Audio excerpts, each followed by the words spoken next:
Going live. Going live on YouTube, guys. All right, we're on.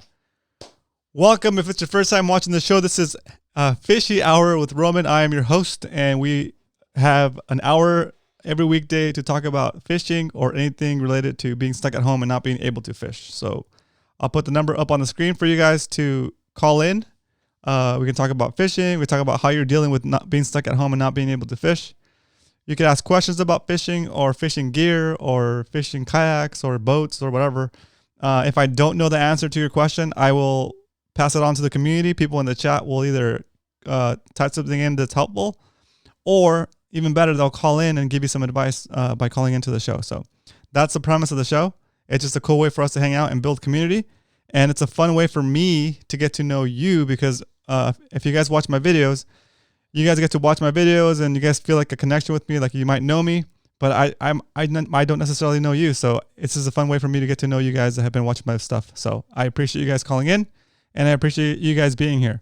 Let's see, we're at 13 people on the live stream already on YouTube, and about two people on Instagram. So if you guys on Instagram, if you guys are gonna jump over to the YouTube feed, it's gonna be you're gonna get there by going to fishyhour.com. And I'll see you guys over there. I'm gonna kill Instagram. And if anybody's in Instagram that wants to continue to watch this feed, go to fishyhour.com and that'll forward you to the YouTube live page. All right, guys. Thanks. I'll see you guys in a bit. All right, guys. We're back. Okay, so what is this thing? Oh, I forgot to change the camera. So what happens when you have more than 3 cameras to deal with, and anyway. All right, guys. So today's show is I know. So first of all, let me apologize ahead of time before anybody mentions it. If anybody hasn't mentioned it already, I am sorry that I won't be able to do any bait painting today. As some of you might have noticed, I spent the whole night cooking a brisket, and I started at 2 a.m. and had to check it at 5 a.m. and then every hour after that until about 10. And so that took up most of my free time.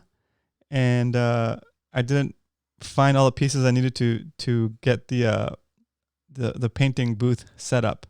I remember that I gave away my mask, my N95 mask, to the guy who came over and helped me fix my flat tire. So that's another thing. I don't like to paint without a mask. It's just like bad for your lungs. I don't want to get paint in my lungs. So that's what happened, guys. Again, I know I said that I would do painting today, but I apologize. I'm not gonna be able to do that today.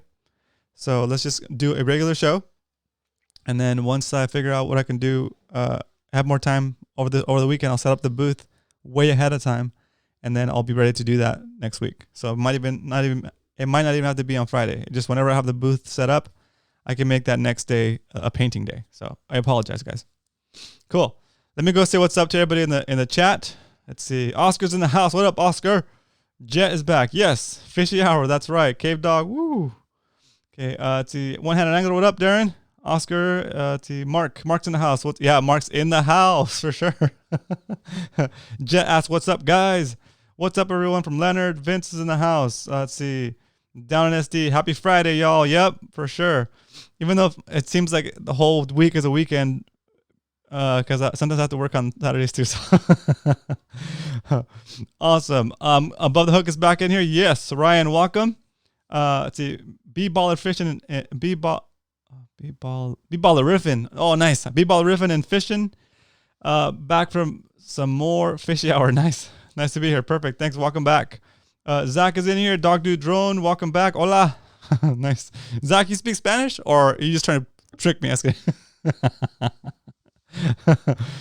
Coach Worf in the house, guys. So Coach Worf yesterday decided to create an Instagram account. So he didn't tell me until the very end of the show. I didn't see his comment until I had already ended the stream. So let's put up his Instagram handle on here so you guys can go follow him and like his photos. Let's see.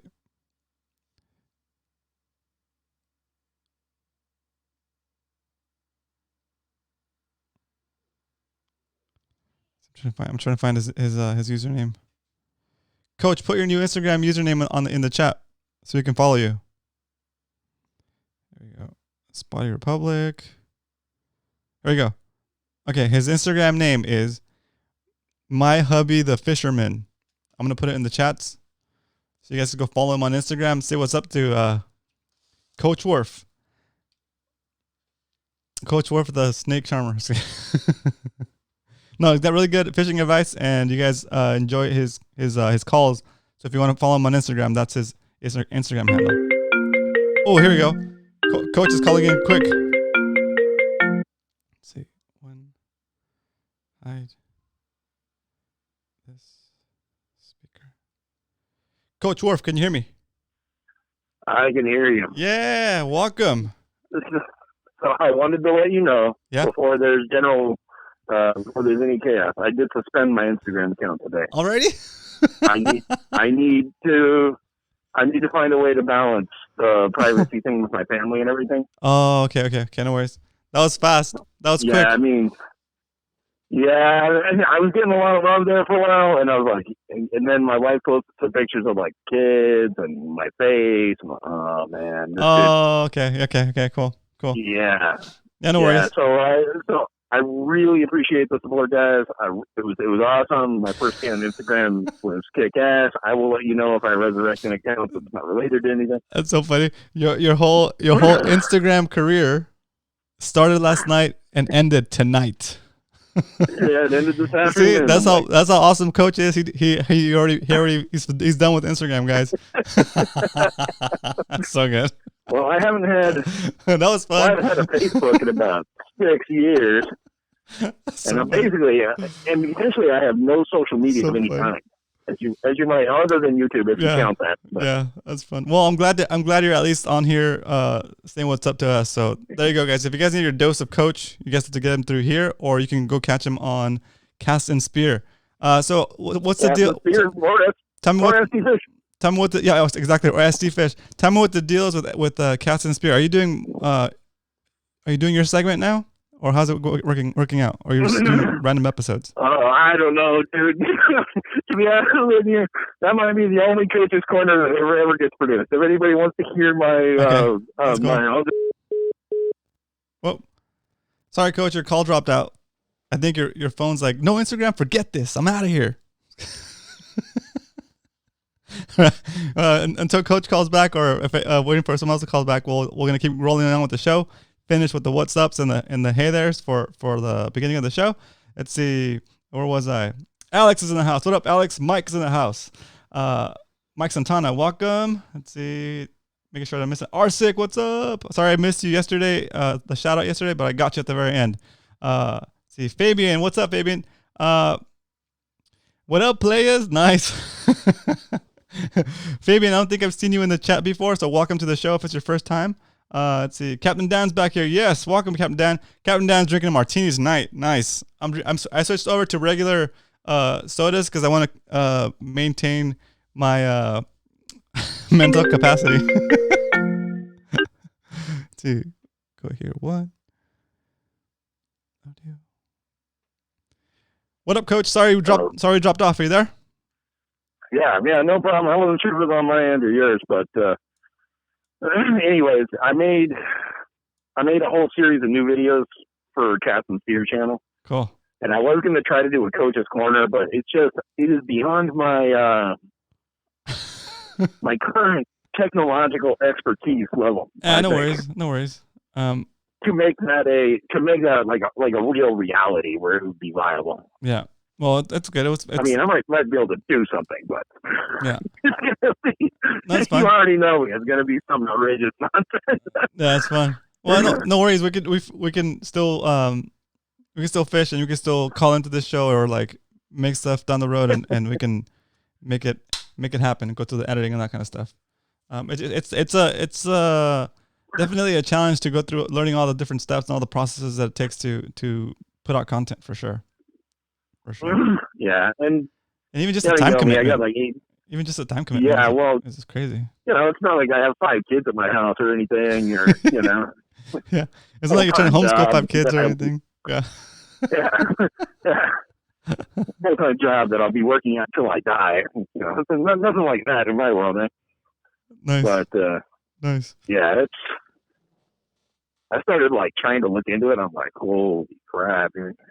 Yeah, it's intense. And that's part of why I joined up with John, anyways, because he was receptive to my ideas. He goes, perfect. He goes, so let me. That's right. You want to make a series of videos about what you do to help new fishermen? I said, hell yeah, that's what I want to do. You know how many times I answer the same questions over and over again on ST Fish? I know.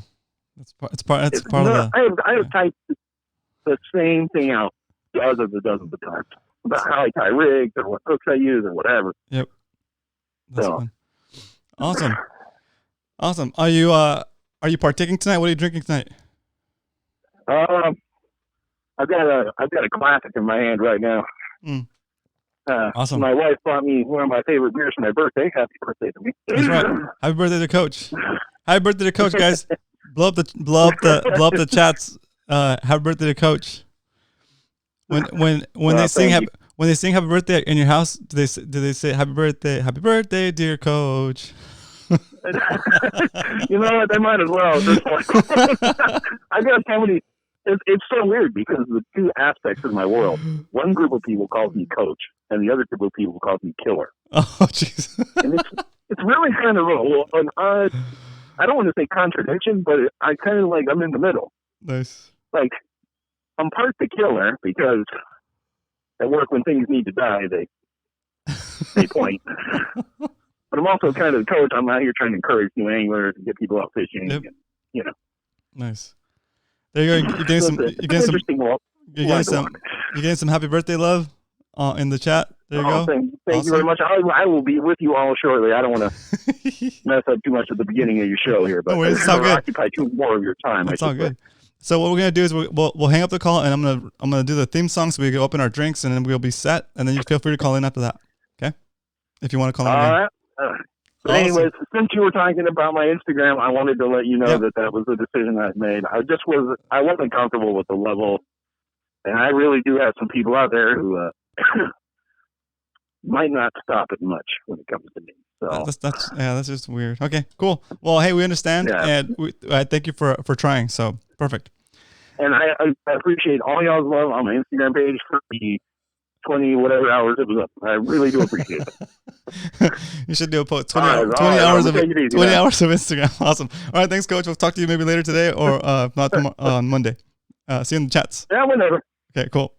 I appreciate it, man. That's funny. 20 hours of Instagram and what it means. That's great. That's so funny. All right, so let's go. Captain Dan. Been looking forward to this Friday.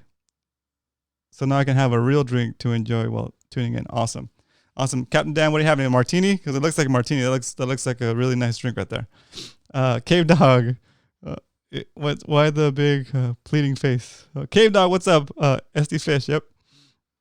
The Bubba's back. What up, Bubba? Welcome, dude. I haven't seen you in a couple days. Welcome back, tuning in from the Ventura County. It's awesome. Are you guys still open up there, like for fishing, or how is the lockdown going for you guys? Do you guys are the boat ramps closed? Are you allowed to take charters out? Let us know what's going on up there. I always say down there, but I know it's up there because it's up north.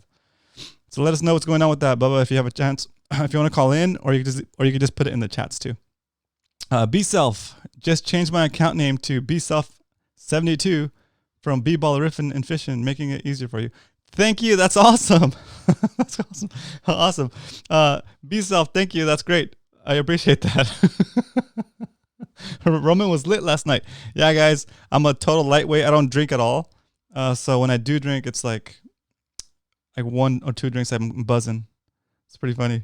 And then that Sapphire or whatever it's called is pretty. Jen was legit. Okay, Captain Dan.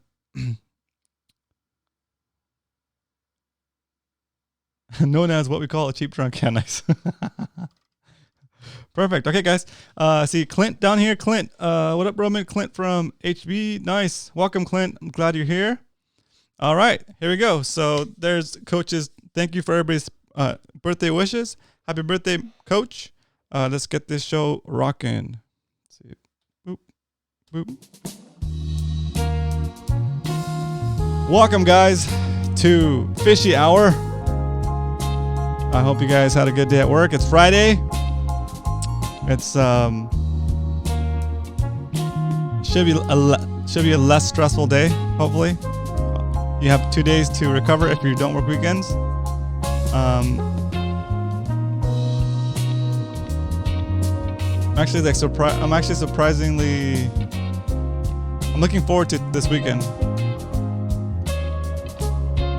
I don't have anything planned in particular besides finding all the pieces to my bait painting setup. But should be fun. Here's the opening. Oh, I'll do it on the next one. And I was like too focused on what I was gonna say and missed my window of ASMR soda opening. Let me know what you're drinking. Put it in the chat. Here we go. Oh yeah, that was a good one. Zevia Cola for me. I see Captain Dan's drinking a grown-up drink. Another Flores with the coffee sour beer. Ooh, that sounds awesome. Nice. Roma got so buzzed he smoked a brisket. Exactly, Jet. You know what I mean? That's hilarious. But once I got going, I couldn't stop. I was like, woo, I'm lit. I'm going to go outside at 2 a.m. and what the hell, cook a brisket. Guys, it came out amazing. It was my first brisket ever. It came out, I'm not going to lie to you, it wasn't fantastic, but it was definitely motivating.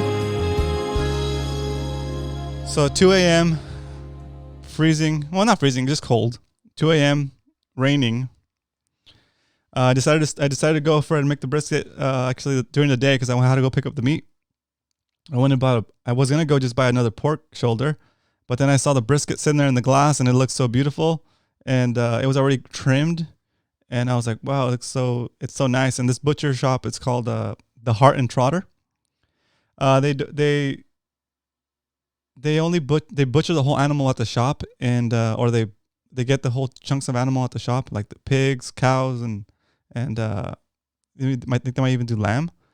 And they make like sausages, they make bacon, they make all that stuff there on site. And the meat is all from locally raised animals, like pasture raised. So it's super good meat.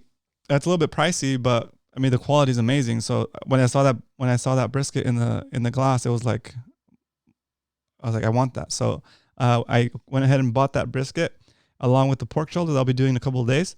And I've been I talked to you guys earlier in the week or last week about finding something that you can do to keep yourself busy that hopefully is building up a skill set that you didn't have before. So one of the things that I'm doing is trying to learn a little bit more about cooking and barbecue and that kind of stuff. So last couple weeks ago, I did my first pork shoulder, and I mean pork shoulder is a little bit easier to cook. It's not as difficult.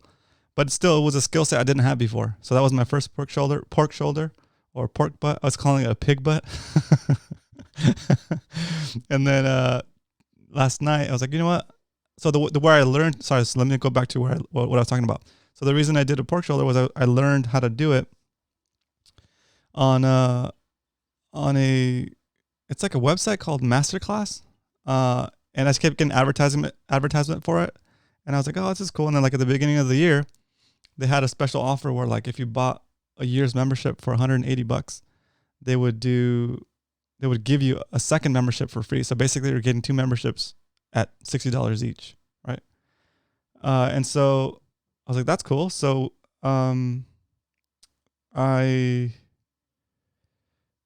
picked it up, and I thought originally it was just going to be like a couple of courses, but it's actually their whole course library. So like there's like a bunch of classes on directing movies, on being a public speaker, on even Penn and Teller have a master class on like magic, which is crazy. And if you guys know who Penn and Teller is, Teller never talks in any of the shows he does, right? He's always just like, he's like a mime basically. He does magic, but he does everything with his hands, and he never talks. Well, in this masterclass, it's the first time I ever heard him talk. So, cause he actually talks and explains like magic tricks and stuff like that. Anyway, that's one of the courses. That's one of the classes you can take in this masterclass program. And so one of the courses is there's just a bunch of courses, right? Like on how to write a book, how to write a short novel, how to write a scary movie, how to direct a movie, how to film. Anyway, it's a bunch of cool classes from people that are like known for that, or that are like what I would consider experts in that field, right? So one of the classes in culinary section is Texas barbecue by this dude named Aaron Franklin from Franklin Barbecue. He's like a really awesome barbecue pitmaster, I guess you call him. And so he does this whole class on like barbecue, and one of the first things he teaches you how to do is a pork butt. So that's where I learned to do the pork butt. So it came out pretty well. And then the next couple of classes within his series is the brisket, which is like the holy grail or the best one you could do as far as like Texas barbecue is concerned. I'm not saying my brisket came out that good, but it was definitely helpful to have him walk you through step by step how to do it. So that's where I kind of got the idea to do it and the valor to try it. So once I had already seen all those videos, and I saw that brisket sitting there in the window, I was like, I got to take that and just apply what I'm learning, because you got to push yourself a little bit at a time. I knew it was going to be a challenge because it was like 12 hours long to cook it. And granted, you're not active for the whole 12 hours. You like after you put it in place, the first 3 hours, you don't have to do anything, and then after that, every hour. Oh, we have a call. We'll come back to the story. Let's see who's calling in.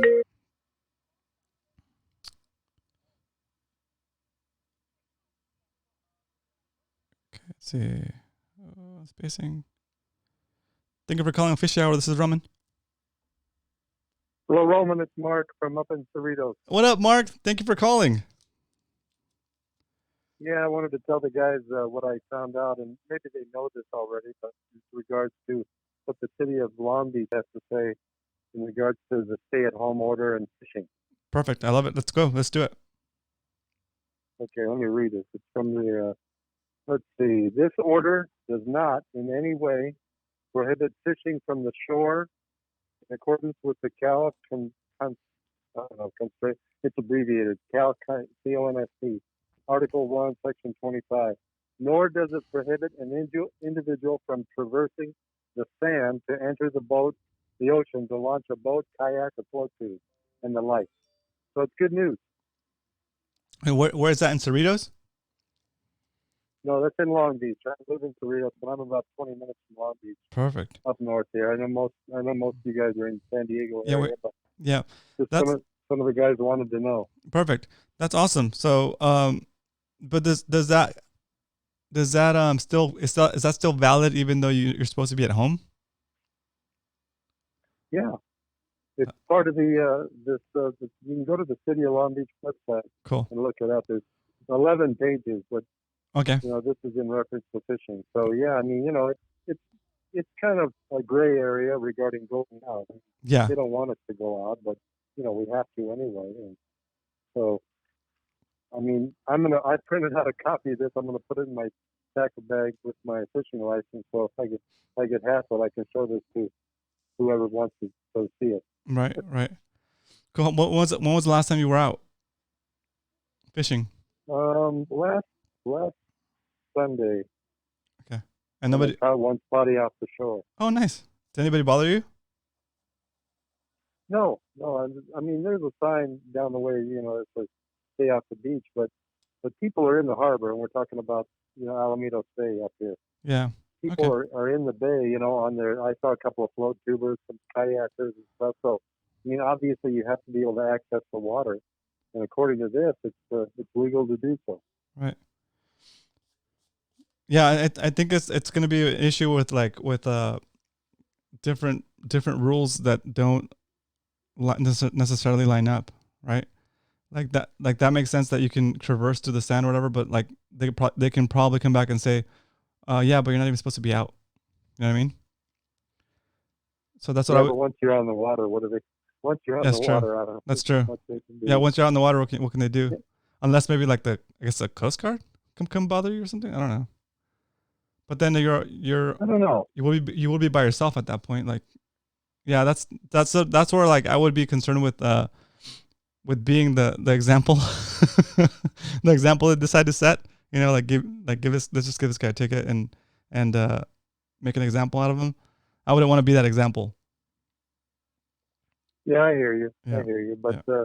you know, this is nice because it specifically states that, you know, fishing is not prohibited. Right. So we're, you know, it should be good. And I'm gonna go try it out as soon as the weather. You know, it's just been raining up here for 4 days, but Yeah. as soon as I get a chance, I'm gonna go. And it looks like weather's gonna be good Monday or Tuesday. So we'll be in touch and let everybody know what happens.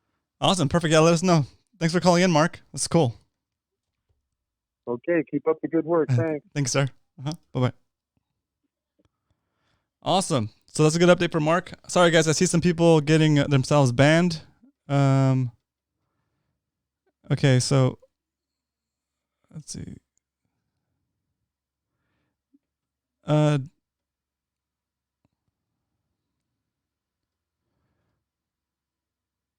Oh yeah. Okay. Cool. I see. Okay. So I saw you guys' phone number. Oh, sorry. I see what happened. I was over there rambling, and I forgot to put the phone number up. And then you guys put the phone number up, and then it asked me if I wanted to show the hidden number. So yeah. Sorry, guys. It was the system was automatically blocking the phone number because it didn't want to disclose like private information. So there we go. Let's see. Okay, cool. Let me finish the story and I'll come back and read to the chats and catch up with you guys. Okay. Or was that because the barbecue? Yeah. So then, like, I decided, you know, I'm gonna go ahead and try to cook this brisket and go from scratch. So I did it, and it was pretty good. The top, like a brisket is two muscles. Like they have different, basically different cook temperatures. So you want to cook it a certain way so that they both kind of render at different rates, but end up at the same endpoint.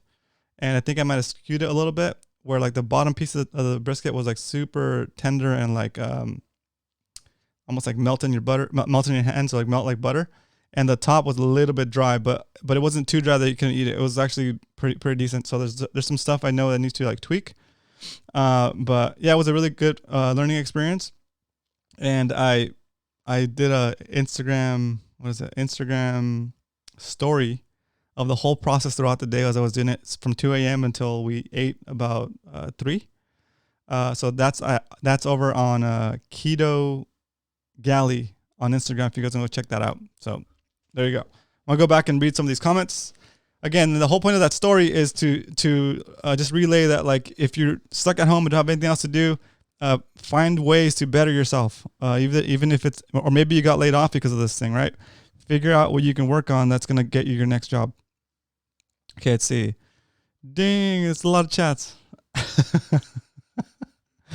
No paps, double D, triple D. Okay, cool. Getting buzz on flat tire IPA. Ooh, I remember that. I think my daily intake would kill poor That's probably true. That's funny. Okay, we're gonna keep going from there. Sorry if I missed your shout up there. So let's see. Found a coffee sour beer deep in. Okay, go. Oh, deep in the fridge. Modelo, nice. LBC says about fishing. What did LBC say about fishing? Okay, cool. So that's what. Okay, good. Okay, sorry, I forgot to put the number up there, guys. But you guys got it. Mark was able to call in. Okay. Perfect. Okay, page 10, section 25. I'm not sure what that means. I read it too. Oh yeah. That's the charter. Long Beach Harbor open? ? Brian, it might be open, but I'm not sure if they can still ticket you for being out doing recreational stuff and not what's it called, essential groceries or I guess hospital. Oh, there you go. Fabian says you can still go out and exercise and food shop for essentials. Okay, cool. So can a private boat go out with a couple guys?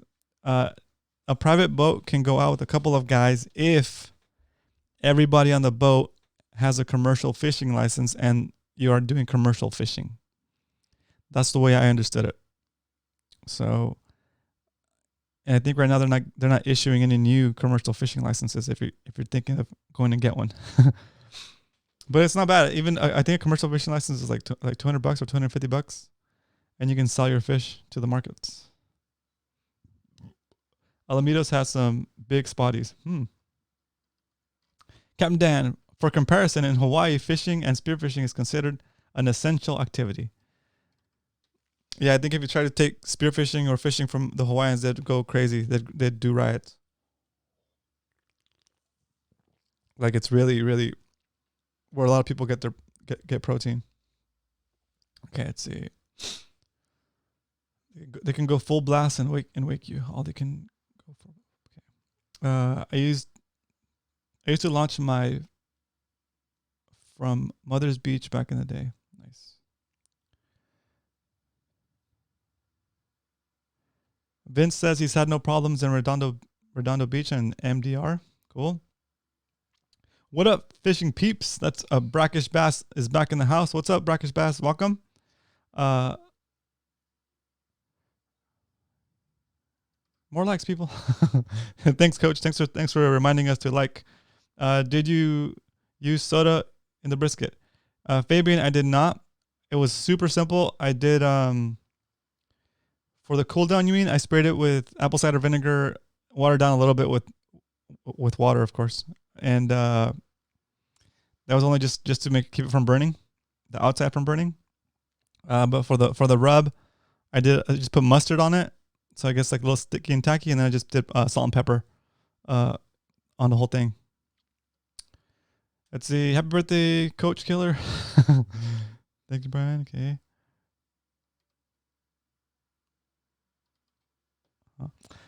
Mark, you shouldn't be upset about birthdays. Birthdays are good.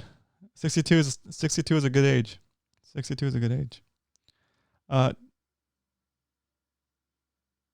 Brian, 20 days since I last fished. Nice. Sounds good. All right, guys. So let me figure out a question for you guys and we can discuss it. I want to kind of keep it fishing related. Let's go with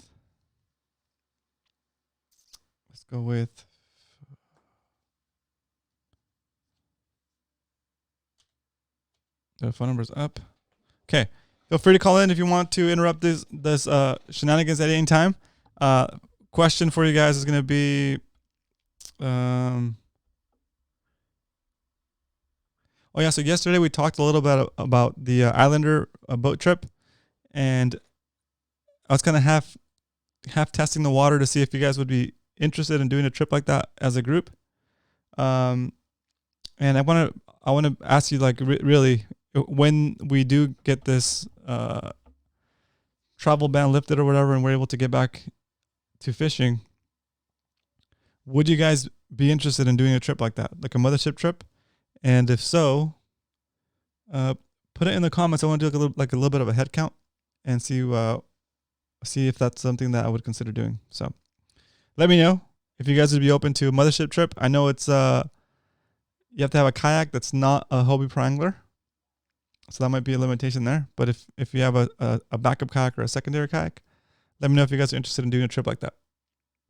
Another Flores, no, I spent all of yesterday doing the brisket, and I didn't have enough time to set up. Plus, I gave away my mask for my respirator kind of thing, my N95 mask, to the guy who came and fixed my tire earlier this week. So what I'm going to do is I'm going to set that up this weekend and maybe just paint with a bandana or something like that. But I will get some painting done either beginning of next week. I'll do it during the week next week, basically. I just didn't have enough time to set it up. I spent all night and morning cooking a brisket and working and being the teacher for my kids. They're doing homeschool. So yeah, I apologize for not being able to do that on today's show. Yeah, the brisket dominated for sure. I'm in the trip on the. Oh, nice, perfect, cool. Okay, 1. Cool baits underspin. perfect. So 1, 2, 3, 4.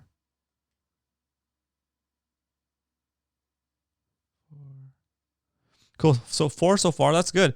Yeah. Okay. So there's definitely interest. So we'll when we get back to fishing, guys, I'm gonna set something like that up. If the Islander has spots, I think it'd be super fun. And I'd probably be more excited to make a video of you guys fishing and documenting the whole experience. That'd be super fun. So we'll definitely look into that when we get back to fishing. Let's see. There's also a question here about. Oh yeah, Fabian asked what happened to my tire. I ran over a nail. Pretty basic. When I went out there and like I hadn't used my truck in like 3 or 4 days, and it was a slow leak. But by the time I got out there, my rim was on the floor. It was like pancake, and I spent like the whole morning looking for my little compressor that you could plug into the cigarette lighter. And while I was looking, my wife called our insurance. They could come and blow up the tire. And yeah, it took me like 45 minutes. I couldn't even find it. And the guy showed up before I could find my own little pump. So he took the compressor off the back of his truck, pumped up my tire. And then the guy was using a little face mask that looked kind of flimsy. It looked like it was already worn and it wasn't fitting right. So I asked him like if he's been busy, and he's like, yeah. I was like, so okay. So I had a N95 mask that I had in my inventory that I used for painting, and I never really used it. I had 2, so that one was new, and I didn't think I was gonna be painting, so I forgot that I was gonna be painting, and I thought it would be nice to just give this guy this mask because he's more exposed to the public, and like he's out there helping people get back on track. Like if he couldn't come and do my wheel, it would have been kind of a pain in the butt. I don't have anywhere to go. I could use my wife's car, but still, it's nice to have a vehicle ready to go if you need it, right? So I figured he's doing better for society than I am. So I figured, you know what, I'm gonna give you my mask. So I gave him my mask, and that's the story about the flat tire. And yeah. All right, let's see. Can I catch my boat? Can I attach my boat to the mothership trip? Nice, Brian. That's awesome. Can I attach my boat to the mothership trip? Probably not, but I'm sure we could figure out a way to rent kayaks for the weekend. That'd be kind of fun too. I know the people over at OEX in San Diego, and I can probably call them up, and we can figure out some kind of deal. I don't want to say exactly what deal we could work out, but like I'm sure they'll work with me. They do a lot of fun stuff for me, and I really appreciate that shop. So OEX in San Diego, guys, if you ever need any kayak repair done, go check them out. Let's see. What's the estimated price on that trip? When I went before they raised the price, it was about, I think, $700 or something like that for like for 2.5 days. It's like 3 nights. So you leave at night, you fish, you sleep there, you fish, you sleep there, and then you wake up and fish, and then it's like a half day, and then you come back and you get back at night, something like that. I'm not exactly sure on the pricing at this point, but I think Above the Hook has done a couple of trips, or they have one scheduled coming up. So if anybody knows the pricing on that, please put it in the chat. That's a good thing to include as far as if we're trying to consider something like this. So yeah, that's cool. Oh,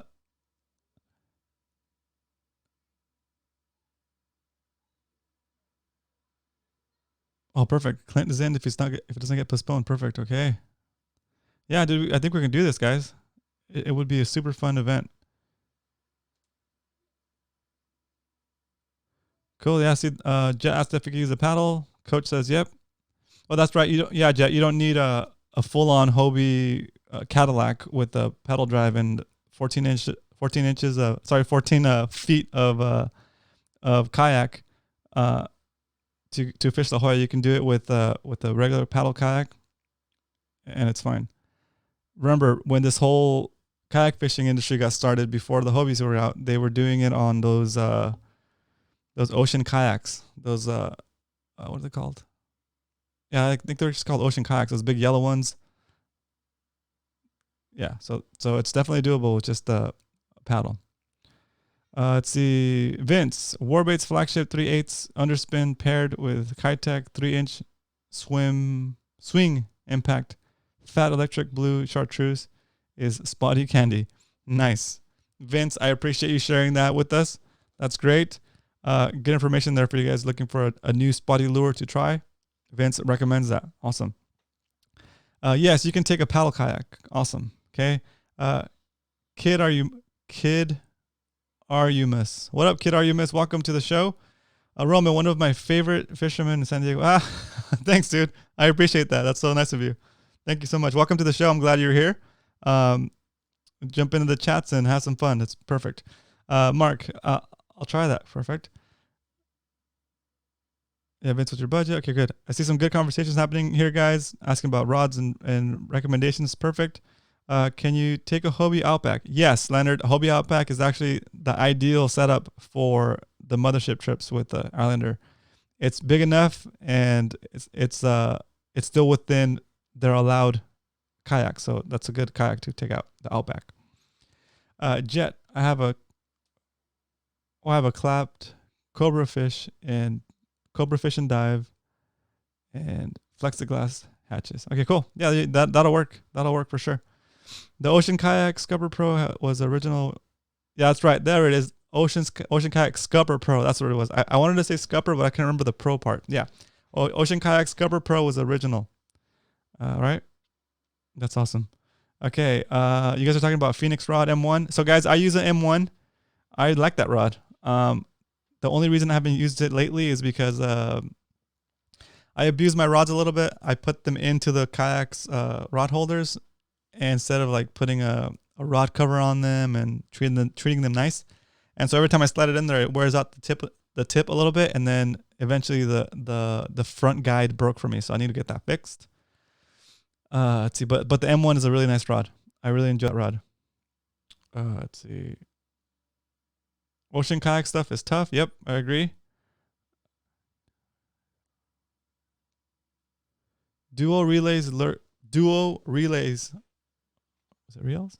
Realis? Dual Realis lure works good, and the bait for spots. Okay, awesome. So perfect. So Clint has an Outback. You're set.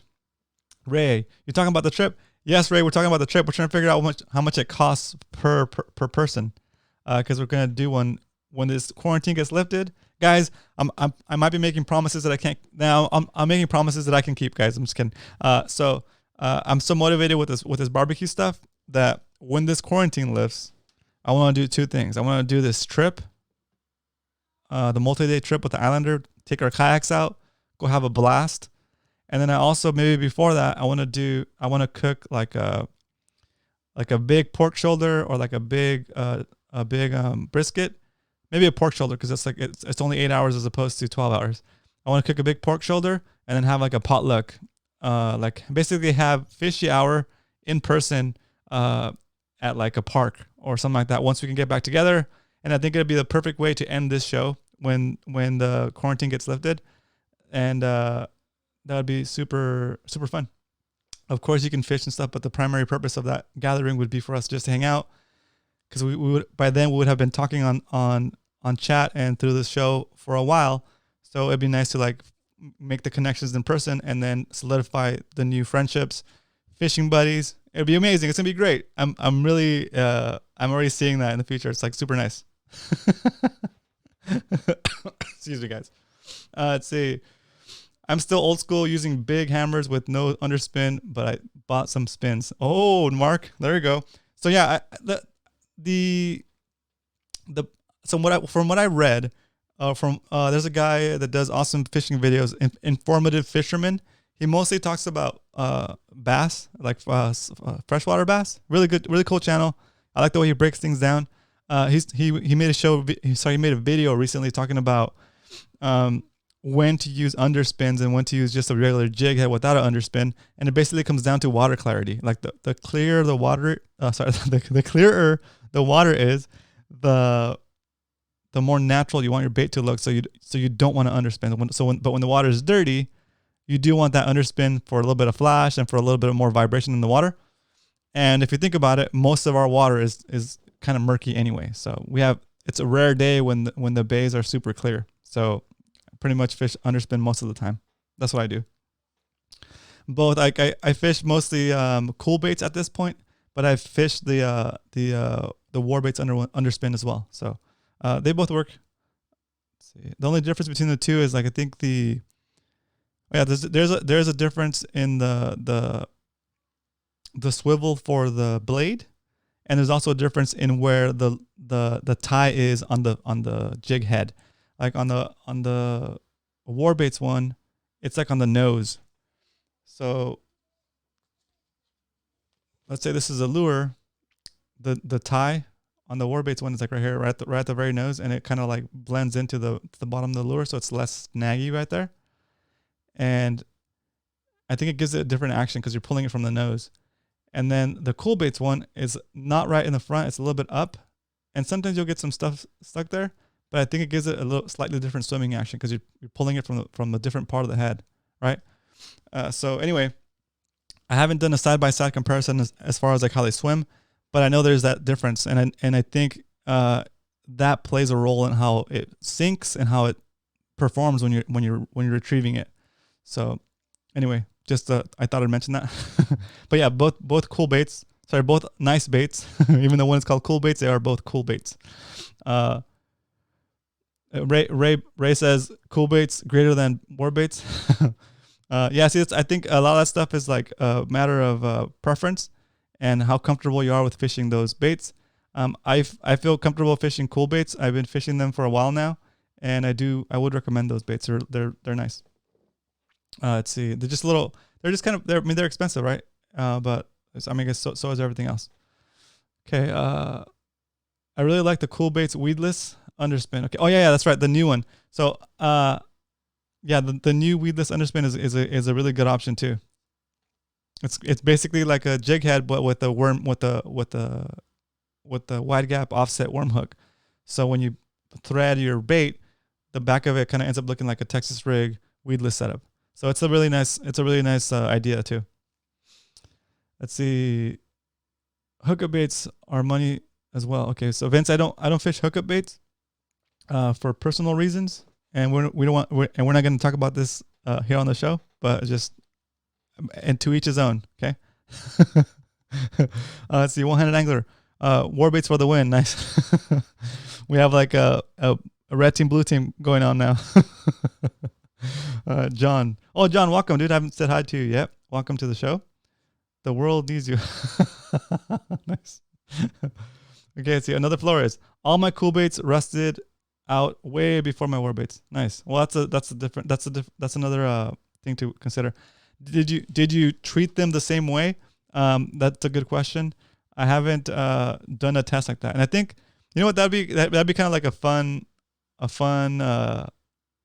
idea for videos is to do tests like that, like which one will rust out first. But then is it just a bad batch of hooks? Maybe like who do you blame? Do you blame the hooks, or do you blame the bait maker? Because the hooks are usually not made by the bait maker. They usually buy them in bulk from a different vendor, right?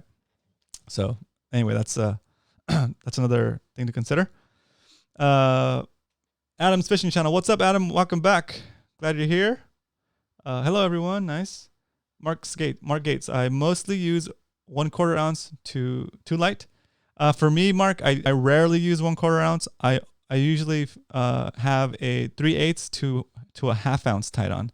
I like to fish in the areas where there's a ton of current, and my kayak is being basically pedaled for me. I cast it out against the current, let the current take me this way. I point the rod that way, wait for wait to start to feel the bottom. It's it's nicking on the grass or the bottom or the sand or whatever, and then I know that I'm on the bottom, and I just kind of chill. And as long as there's current, that's all I got to do. And then soon enough, I'll get a bite, and then just kind of set the hook, bring it up, take a picture, chuck it, and do the next one. Let's see. So yeah, but I recommend a quarter ounce is fine if there's not a lot of current. But I'm usually trying to fish in current, so I stick with 3/8 to ½ ounce to even 3/4. What up, Adam? Okay, Cave Dog's in the house. Can of worms here. Here we go. Right? No, this is good. This is kind of like the whole point of the show is to talk about fishing and have fun. Take care now. Jet saying 1/4 and 3/8 are my go-to. Perfect. Hey, maybe I'm learning something here, guys. Maybe I need to try 1/4 as well. Take care of stuff. Take care of your stuff, anglers. Oh, I see what you're saying. Yeah. So Ray, there you go. Take care of your stuff. I'm the worst. I don't rinse my stuff. I thought about having like a separate container for used baits that I can come home and rinse off with. But I haven't done it. I need to do that. I think I saw Afrin do it on one of his videos. Like he has a separate Tupperware container that has like his baits that he fished for the day. And that way the salty baits don't get salt on the new baits in the box. So that's probably a good way to manage baits. See, Vince, quarter ounce works. Brackish bass. I make my own underspins. Been working on something new. Oh, that's cool. Brackish bass. Where do you sell your underspins, and how can we see them? The reason I ask is because, as you know, maybe you didn't see it yesterday, but I'm doing a section of my shop.romancastro.com.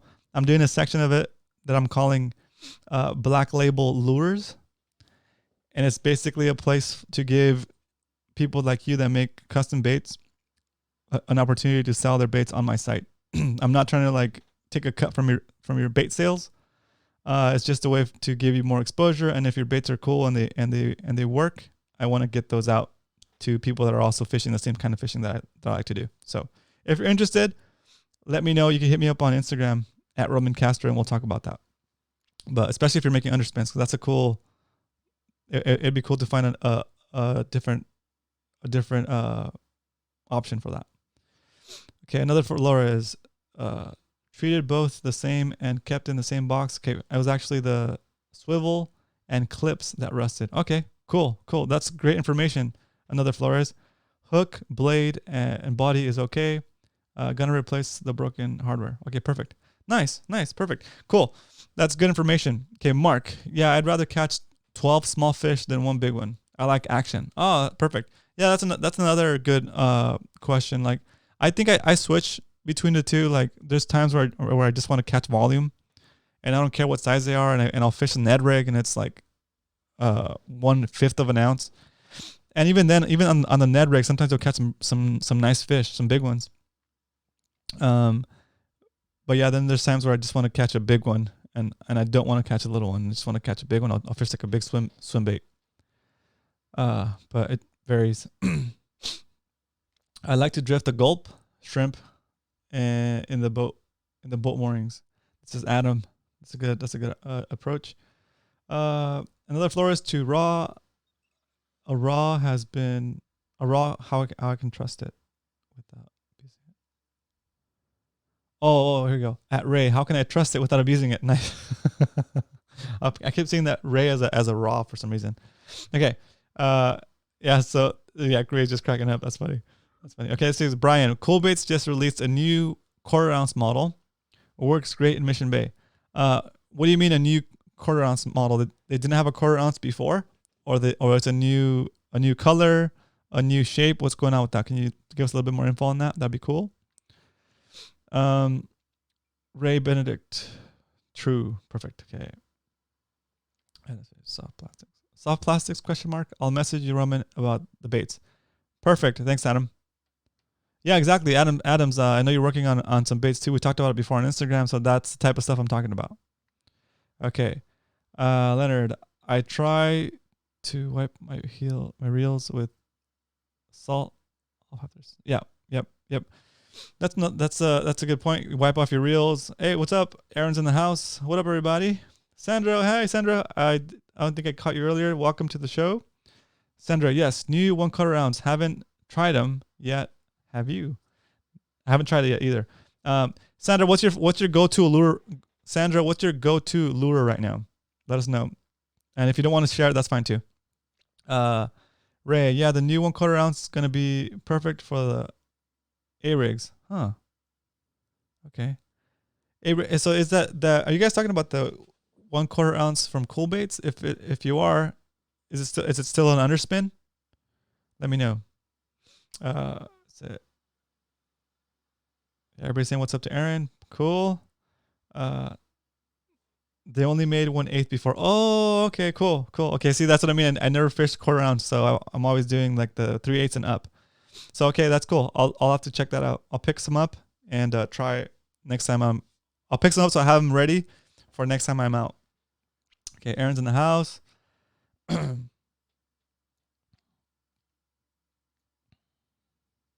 Okay, there we go. Yeah, there we go. So it's coming in. They used to only make 3/8 and 1/2. Perfect. Has anyone tried dart spins? Dart spins.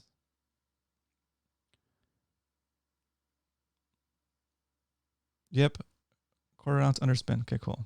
Perfect. Sandra, my go-to is 1/2 ounce Cool Baits and a Slam Plastics curly tail grub. Perfect. Thanks for sharing that with us, Sandra. But yeah, that's, see, like you're like you and I probably fish the similar style. I like that heavier setup. It's pretty cool. I'll go as big as I'll go as big as a full ounce Cool Baits underspin in the docks, just so it gets down there fast.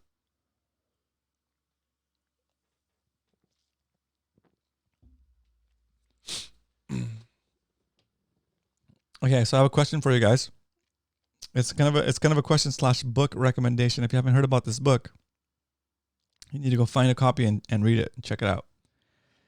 The book is called Fish Have No Hands.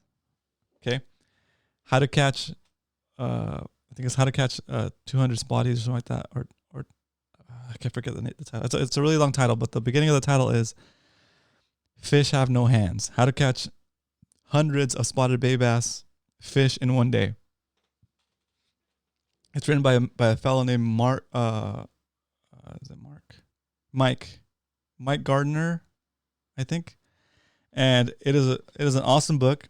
The guy was a really good bass angler, like largemouth bass angler, and then he's always been in California, so he focused in on spotted bay bass, and he became a guide. He's passed away since, but he wrote a book, and the book is called Fish Have No Hands.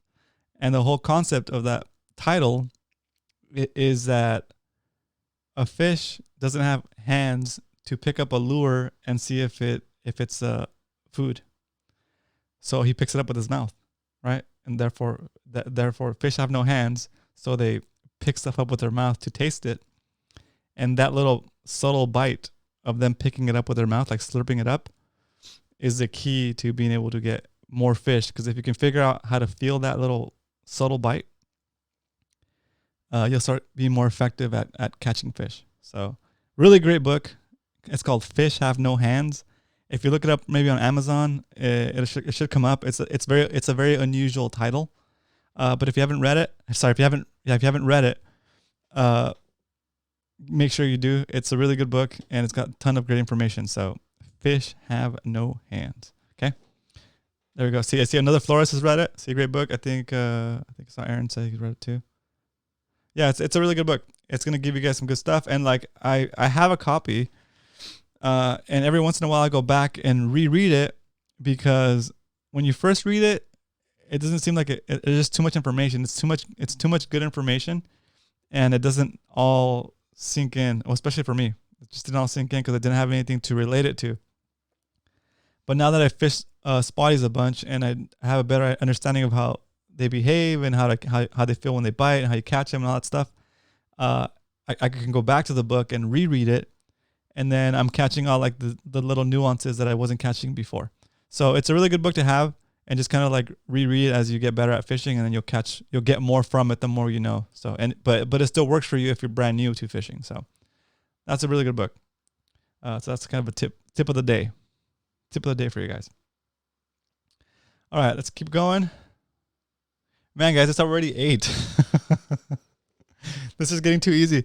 I mean, in a good way. I feel like we're rolling, and we just get rolling, and we're having a good time. I'm having a good time, guys. If you're having a good time, give me a thumbs up on the video. And Marcus Legend, perfect. I think it's Mike, right? Mike Gardner. There was another great book years ago. Okay, perfect. Coach, I appreciate this. Let's see.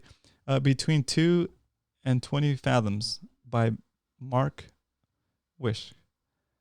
I think a great book about the SoCal bite. Huh. That's cool. I'm going to look that up. Between 2 and 20 Fathoms. Nice. Midshipman catch and cook. That's so gross, dude. Like I got like the chills. Midshipman slow smoked for 3 hours. That's kidding. It's just like a bag of mush. Disgusting.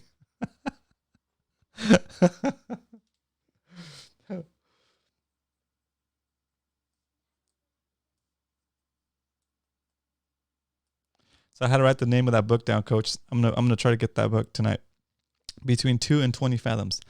So as you guys can see, I love knowledge, so I'm always seeking it out. So that's another good book recommendation. If any of you guys know of any other books similar to Between 2 and 20 Fathoms and Fish Have No Hands, talking about local fishing here in San Diego or California, let me know. There's also another book called like the Baja Fishing. That's a good book too.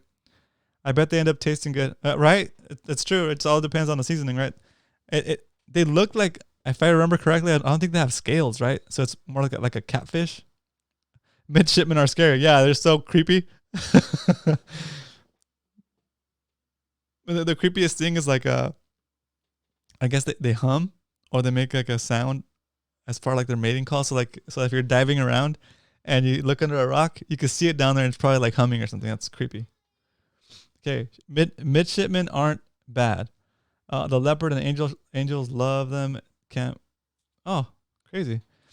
Coach, has anybody in the chat ever tasted a midshipman? That's a good question right there.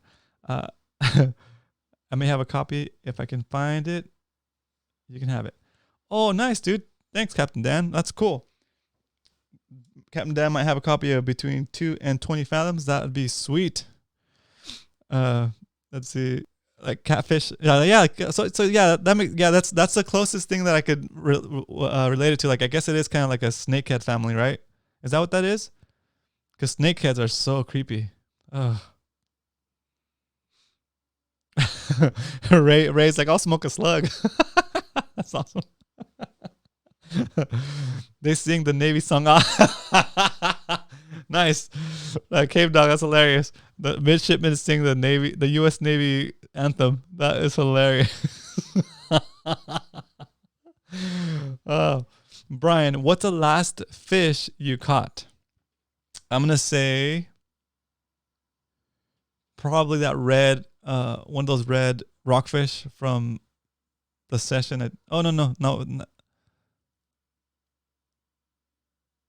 Yeah, it's probably a rockfish. I went fishing with Tony, and we went out of Mission Bay Channel, like maybe like a week before they told us we couldn't get on the bay anymore. But I think it was like a rockfish, catch release. Let's see. Do we have saltwater cats here? What? Do we have saltwater cats here? Oh, like saltwater people, like people that fish saltwater, or actual saltwater cats. My last fish was a yellow bullhead. Cool. Vince's last fish was a calico. Nice. Another Flores didn't think they are related. Midshipmen and snakeheads. Yeah, I don't think they're related either, but they do have a similar shape, and they both creep me out just the same. So it's gotta mean something. Let's see. Oh, we have a call coming in. Let's take this call.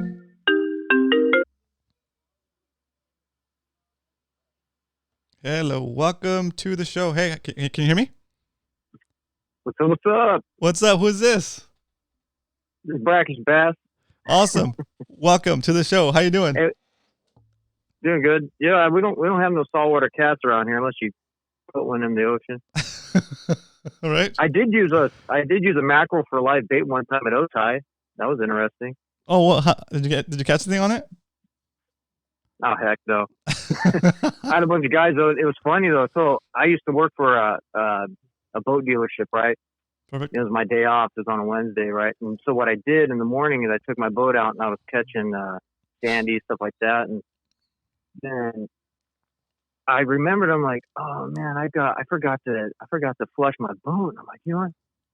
And I seen this mackerel and I had in the live well. I'm like, you know what? I'm just gonna take this thing to Otay and try it out. And so then I called up my work and I'm like, you guys, I'm going to Otay. I got a live mackerel. Let's see if I catch anything.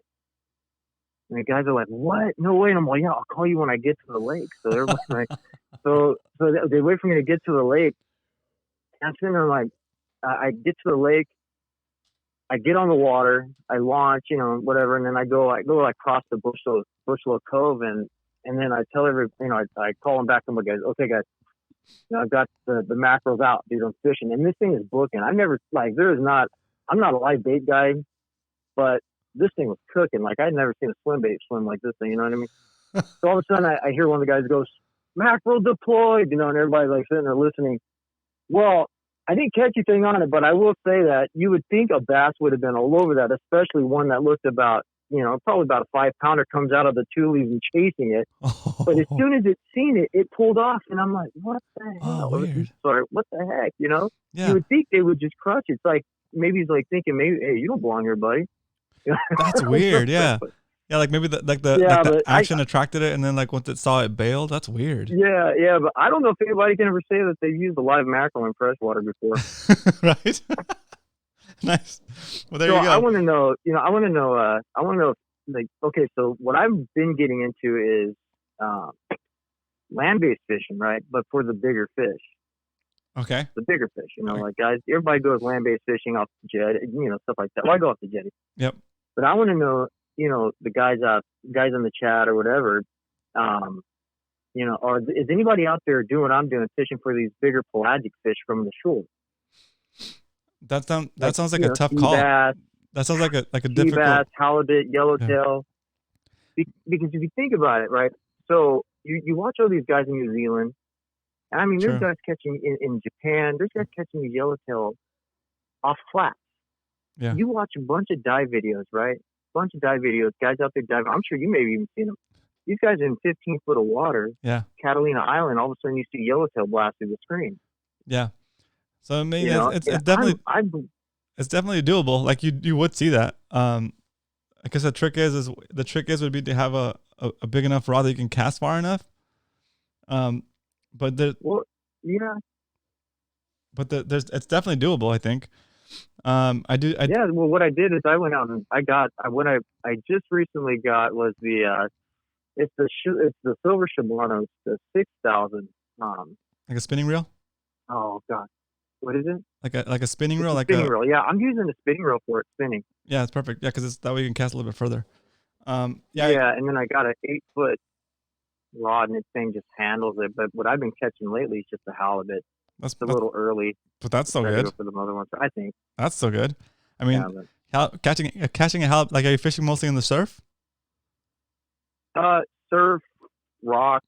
Wherever it's wherever it's legal, you got to be careful because there are a lot of them. You got the marine closures and stuff too. Yep. And are you casting? Are you casting with like live bait, or with a cut bait? No, I fish just lures.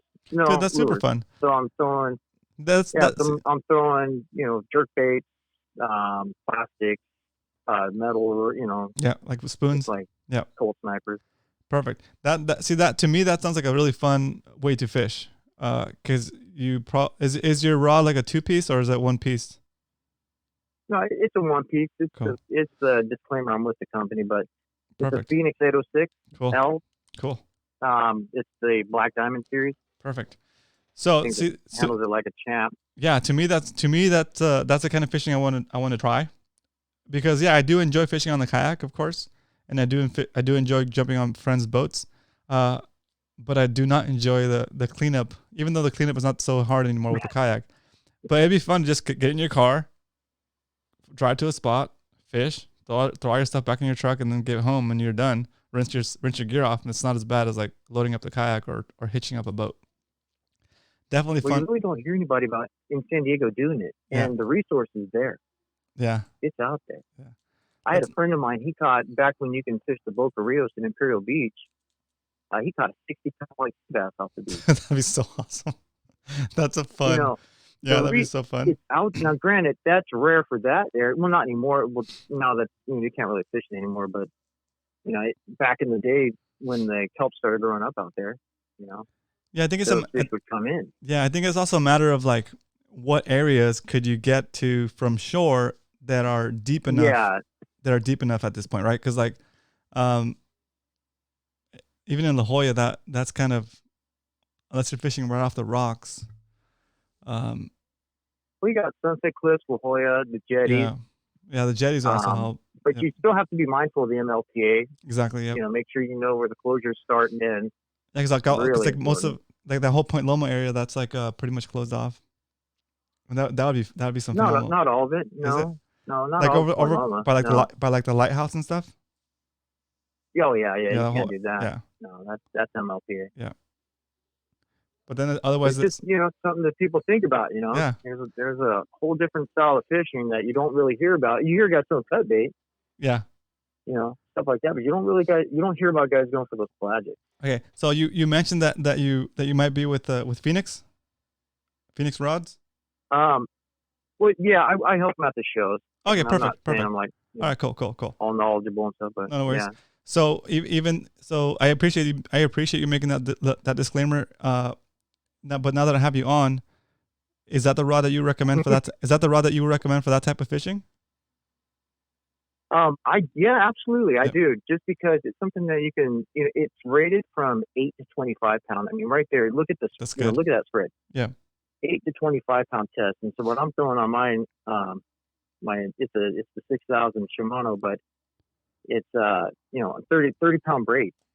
And I mean that stuff just flies. It handles it, but the action of the rod, you've got that parabolics in the rod where you can handle a heavier lure, but you can also, I could literally get away with throwing a half-ounce bait. Nice, and you can, and so it's more parabolic, so it'll help you whip the bait out. Yeah, exactly. So you can, it can handle a heavier bait up to 3 ounces, even. But I don't recommend it going that high. I would go like 1.5 ounce. What I'm throwing is like the cold snipers to big jerk baits, stuff like that. See, but that sounds fun. That sounds fun because like it's just a whole different thing. Yeah. I'd be open to trying that. I'd be open to getting a setup for that. That'd be fun.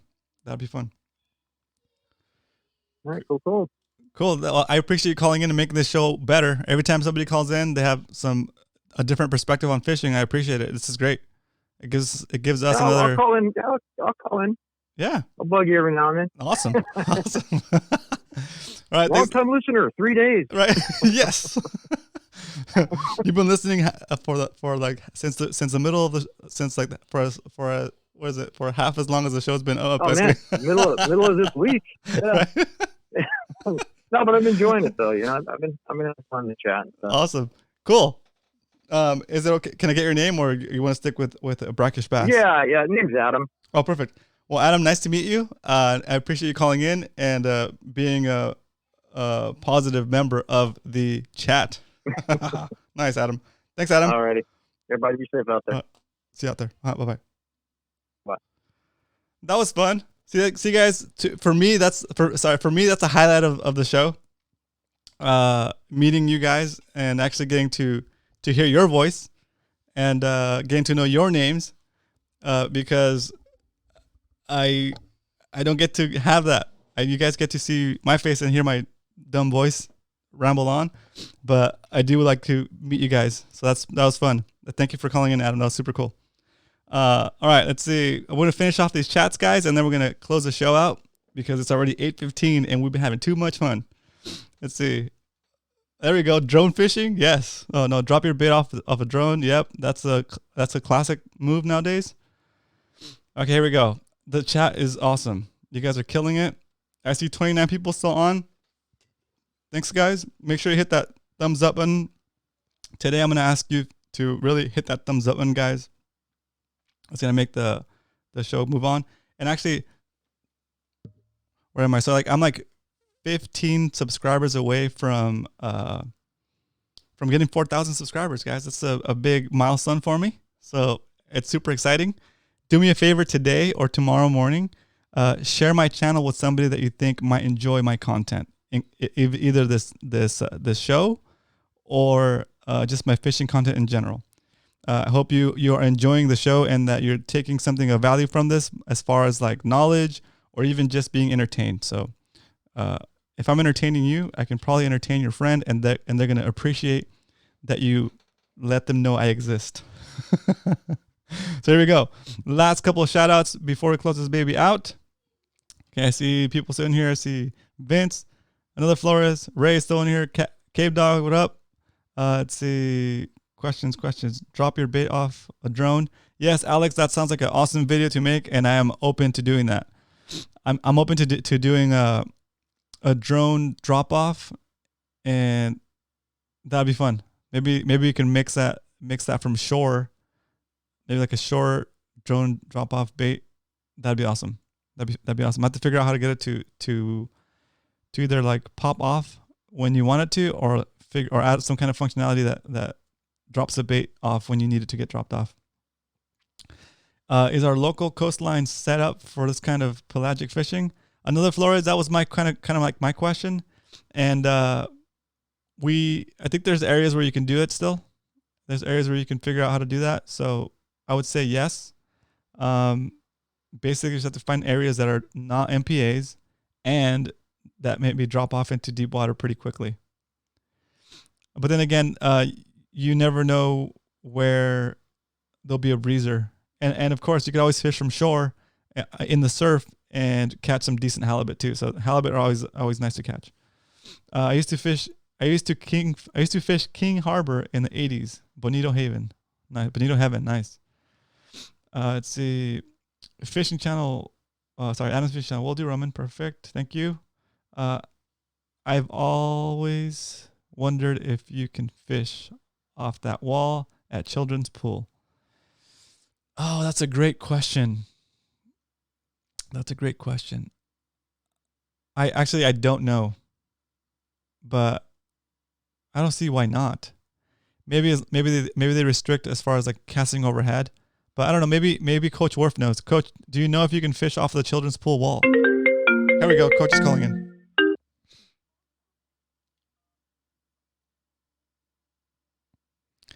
Hey, Coach, can you hear me? Yeah, I can hear you. Awesome. All right, so pelagic on our local coast. There's only 3 areas that are deep enough. All right, there's only really 3 or 4 locations that really have access to the lanes where you're going to be able to cast the yellowtail and white sea bass that I know. Right. I did catch 1 yellowtail in La Jolla last year. It wasn't a big one, like I don't know, maybe 7 pounds, maybe 8 pounds. Still good. Shoot, the first 5 don't have a size limit, right?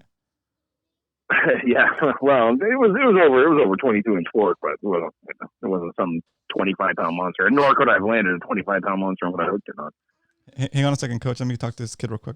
What's up? Okay, go for it.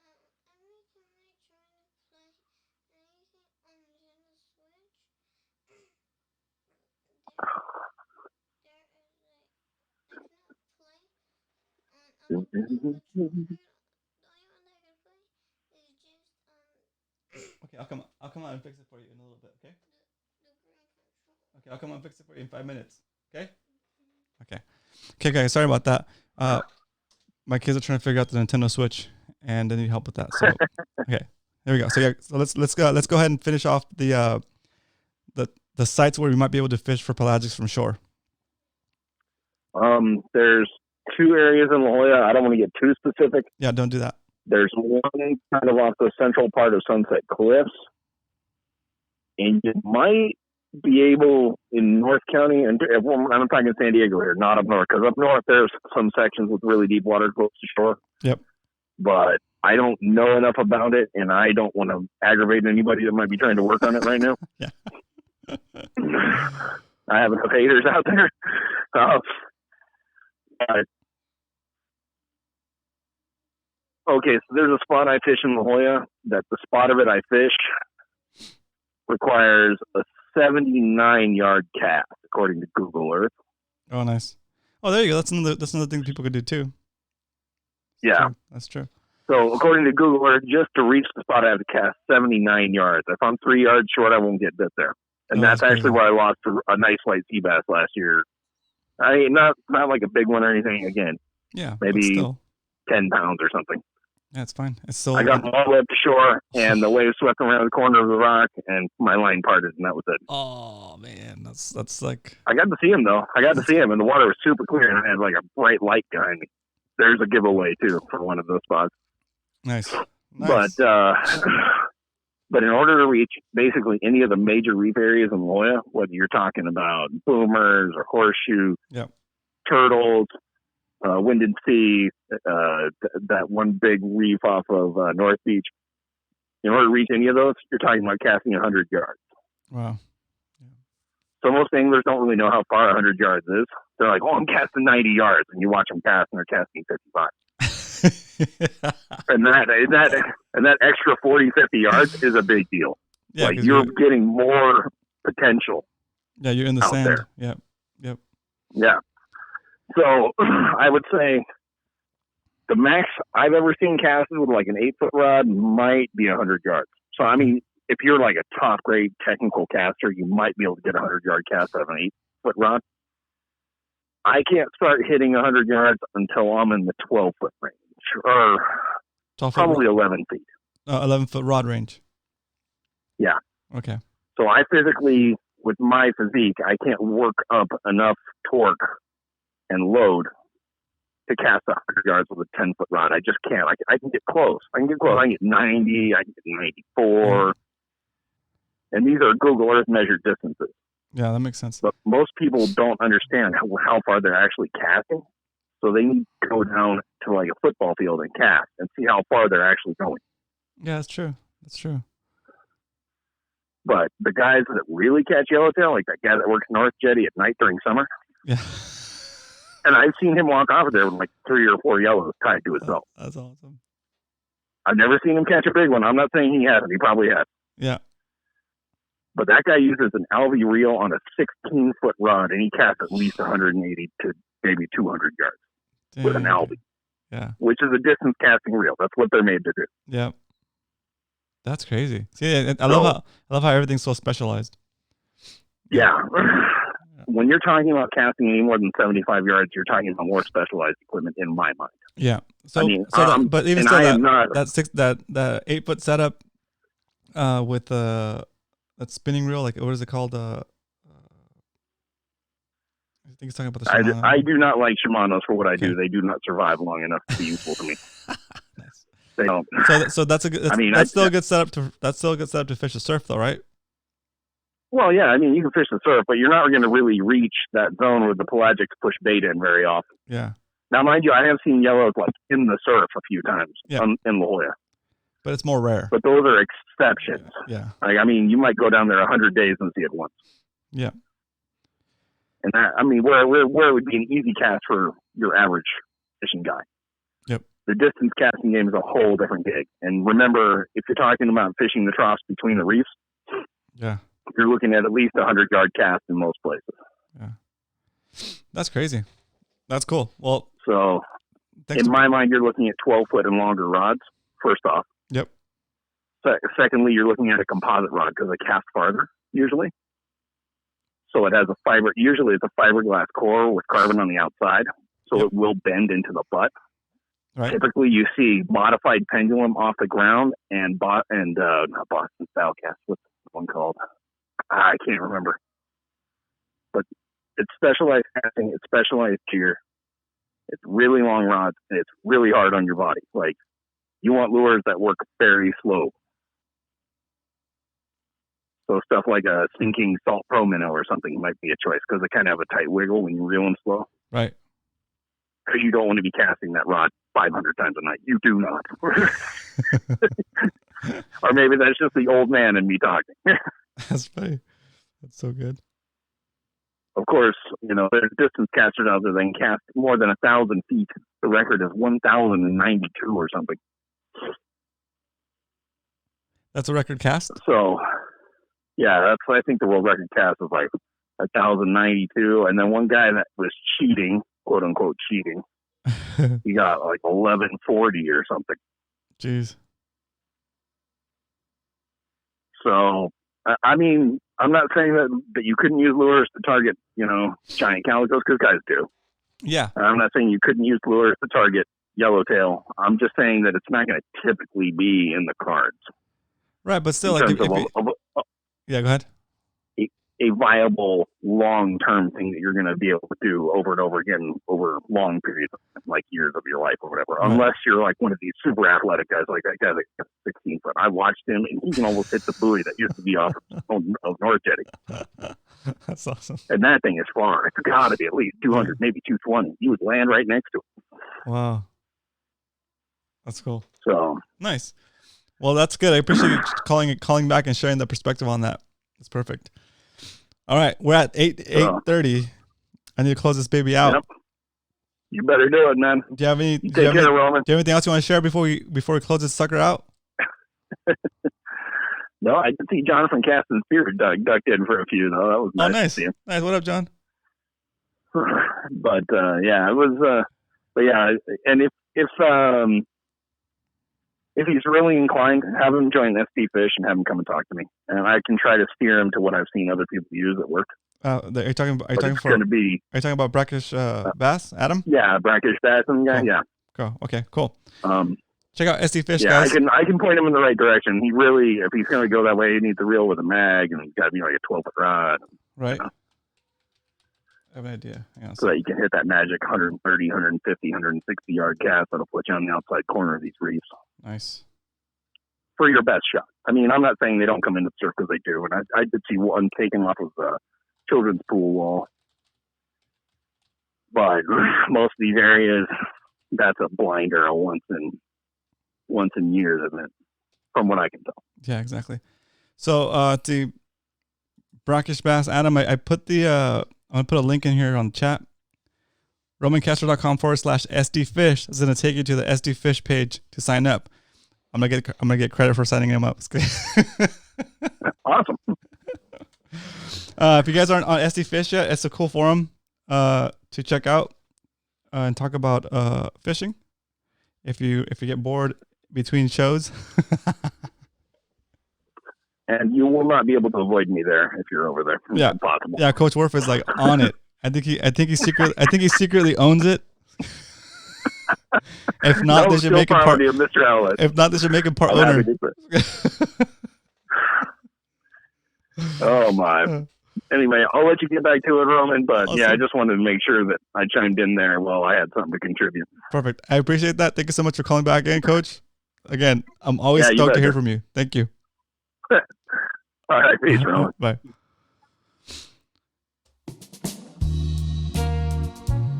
All right, guys, there it is. That is Fishy Hour. That's Fishy Hour and a half today. Hope you guys had a fun show. I enjoyed the show today. Again, I know it sounds like I might be saying this over and over again, but I do enjoy this show a lot. Today was super fun. It felt like less pressure. It felt like it flowed better. We got some callers. You guys are getting more comfortable with the format of the show. And you guys are, I love the way you guys talk in the chat. Everybody's keeping it respectful. And it's all about helping each other out. And it's fun. It's a fun environment to be in, right? So let's build that good, what's it called? Not environment. It's called, what's it called? It's not atmosphere. I'm thinking of a word. It's a fun.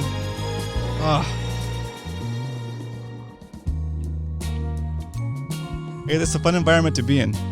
Everybody's positive. Everybody's being helpful. So if we can take that same mentality, that same spirit of our group, when we do go on these trips, it's going to make the experience so much better, because it'll be more of a community, and people that don't know what they're doing can get help from the guys that do, and maybe even the guys that do know what they're doing can learn something from the guys that are just starting out. Okay, sometimes you'll learn and reinforce your own knowledge by sharing what you know with somebody that doesn't understand it, they force you to explain it in a different way that makes it even clearer for you to think about. Okay? So with that, thanks for watching. I'll see you guys Monday. Have a great weekend. I'll see you guys Monday at 7 p.m., guys. Thanks again, and good night.